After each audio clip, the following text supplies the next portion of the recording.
জেলে বসে ইমরান খানের এক ডাকে রাস্তায় নেমেছে হাজার হাজার জনতা। বিভিন্ন প্রদেশ থেকে রাজধানী ইসলামাবাদের পথে রওনা হয়েছেন তার দল পিটিআই এর সমর্থকরা। রোববার পাকিস্তানি সংবাদ মাধ্যম দ্য ডনের প্রতিবেদনে বলা হয়েছে, এরই মধ্যে পাকিস্তান সরকার ইন্টারনেট ও মোবাইল ফোন সেবা বন্ধ করে দিয়েছে। আদালত ইমরান খানের দলীয় নেতাকর্মী সমর্থকদের ইসলামাবাদে জমায়েত হওয়ার জন্য ইমরান খানের চূড়ান্ত ডাককে অবৈধ বলে ঘোষণা করেছে।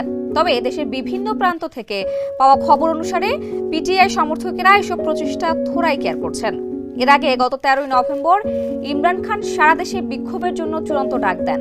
সেদিন তিনি ঘোষণা দেন সবাইকে পাকিস্তানের রাজধানী ইসলামাবাদে সমবেত হওয়ার। তিনি অভিযোগ করেন, জনগণের ম্যান্ডেট চুরি, মানুষকে অন্যায়ভাবে আটক এবং 26তম সংশোধনী পাশ করে দেশে একনায়কতান্ত্রিক শাসন আরও শক্তিশালী করা হয়েছে।